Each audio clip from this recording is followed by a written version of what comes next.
Mister Kumaraswamy, mister Ashoka, mister Vijayendra, ನೀವು 170, 180 ಜನ ಶಾಸಕರುಗಳನ್ನ ಹಿಂದೆ ಕರ್ಕೊಂಡು ಆಪರೇಷನ್ ಲೋಟಸ್ ಮಾಡಿ ಅನೇಕ ಸರ್ಕಾರಗಳನ್ನ ತೆಗೆದುಹಾಕಿದ್ರಿ. ಕುಮಾರಸ್ವಾಮಿ, ನಿನ್ನ ಮುಖಂಡತ್ವದಲ್ಲಿ 19 ಸೀಟ್ ಮಾತ್ರ ಗೆಲ್ತು. ಈ DK ಶಿವಕುಮಾರ್ ಮುಖಂಡತ್ವದಲ್ಲಿ ಅಧ್ಯಕ್ಷತೆಯಲ್ಲಿ 136 ಸೀಟ್ ಗೆದ್ದಿದೆ. ಈ ಬ್ರಿಟಿಷ್ ಅವರು 200 ವರ್ಷ ಆಳಿದ್ರು ಕೂಡ ಈ ಕಾಂಗ್ರೆಸ್ ತೆಗೆದಾಕಕ್ಕಾಗ್ಲಿಲ್ಲ. ನಿಂದ 19 ಸೀಟು. ಈ ಬಡ ಜನತೆಯ ಶಕ್ತಿ, ಈ ಕಾಂಗ್ರೆಸ್ ಶಕ್ತಿ, ಇದನ್ನ ನಿನ್ನ ಕೈಲಿ ಇನ್ನ 2 ಜನ್ಮ ತಾಳಿದ್ರು ಕೂಡ ನೀನು ಬಿಜೆಪಿಯವರು ಸೇರ್ಕೊಂಡು ಏನೇ ಕುತಂತ್ರ ಮಾಡಿದ್ರು ನಿನ್ನ ಕೈಲಿ ಮಾಡ್ಲಿಕ್ಕೆ ಸಾಧ್ಯ ಇಲ್ಲ. ಇವತ್ತು ಸಿದ್ದರಾಮಯ್ಯನವರ ರಾಜೀನಾಮೆ ಬೇಕಾ ನಿನಗೆ? ವಿಜೇಂದ್ರ, ಅಶೋಕ, ನಿನಗೆ ರಾಜೀನಾಮೆ ಬೇಕಾ? ಕಲ್ಲು ಬಂಡೆ ಅಂತ ಹೇಳಿ ಮಾಧ್ಯಮದವ್ರು ಹೇಳಿದ್ರು.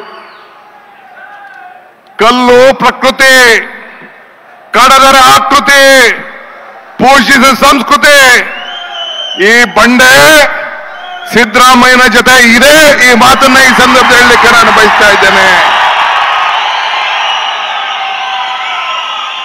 ಈ ಬಂಡೆ ಜೊತೆ 136 ಜನ ಶಾಸಕರು ಇದ್ದಾರೆ. 1,80,00,000 ಜನ ಮತದಾರರು ಏನು ಮತವನ್ನು ಕೊಟ್ಟಿದ್ದಾರೆ. ಆ ಮತದಾರರು ಸಿದ್ದರಾಮಯ್ಯನ ಜೊತೆ ಇದೆ. ಇದನ್ನ ತಾವು ಗಮನದಲ್ಲಿಟ್ಕೊಳ್ಬೇಕು. ಆದ್ರಿಂದ ನಿನ್ ಕೈಲಿ ಏನು ಮಾಡ್ಲಿಕ್ಕಾಗುದಿಲ್ಲ. ಇತಿಹಾಸ ಗೊತ್ತಿದ್ಯಾ? ಬಾಬಾ ಸಾಹೇಬ್ ಅಂಬೇಡ್ಕರ್ ಹೇಳಿದ್ದಾರೆ, ಇತಿಹಾಸ ಮರ್ತವನು ಇತಿಹಾಸ ಸೃಷ್ಟಿ ಮಾಡಲಿಕ್ಕೆ ಸಾಧ್ಯ ಇಲ್ಲ ಅಂತ ಹೇಳಿ.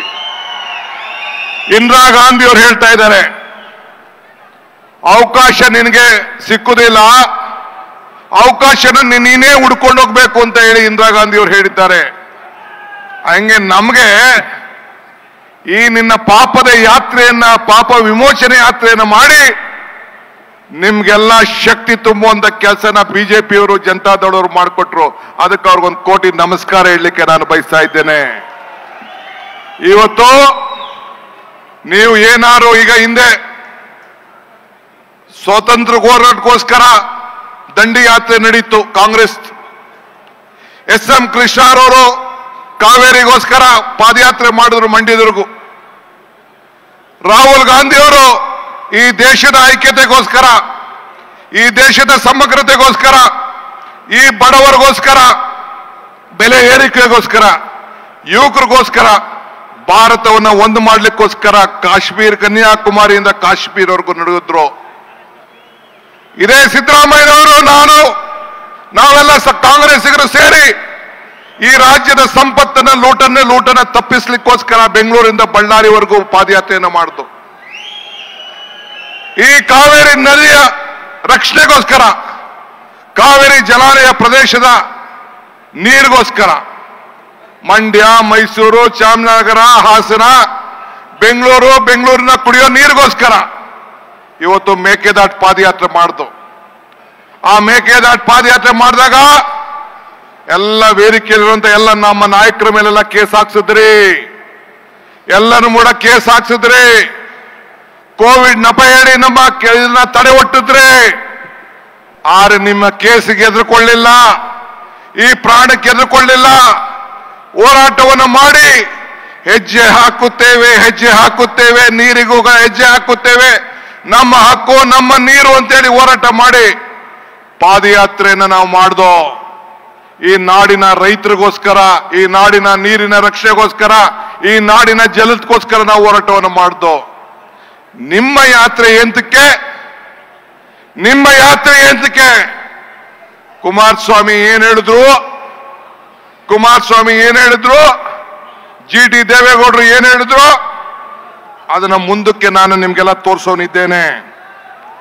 ಬಂಧುಗಳೇ, ಈಗಾಗಲೇ ನಾನು ಹೇಳ್ದಂಗೆ ನಮಗೆ ಒಂದು ದೊಡ್ಡ ಅವಕಾಶವನ್ನ ತಾವೆಲ್ಲ ಸೇರಿ ಮಾಡಿಕೊಟ್ಟಿದ್ದೀರಿ.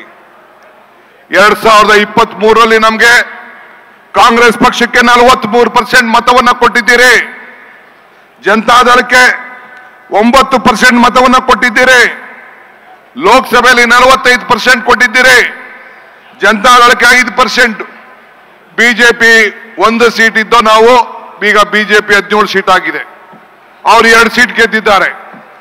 ನಾವು ಒಪ್ತೇವೆ, ಜನಪ್ರತಿನಿಧಿಗಳು ಪ್ರಜಾಪ್ರಭುತ್ವದ ವ್ಯವಸ್ಥೆಯಲ್ಲಿ ಏನು ತೀರ್ಪನ್ನು ಕೊಟ್ಟಿದ್ದಾರೆ ಅದನ್ನು ಒಪ್ತೇವೆ.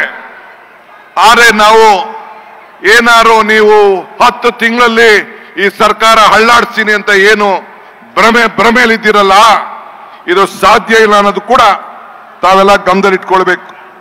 10 ವರ್ಷ ಅಲ್ಲ, 10 ತಿಂಗಳಲ್ಲ, ಇನ್ನು 10 ವರ್ಷ ಆದ್ರೂ ಕೂಡ ಈ ಸರ್ಕಾರನ ಮುಟ್ಲಿಕ್ಕೆ ಸಾಧ್ಯ ಇಲ್ಲ.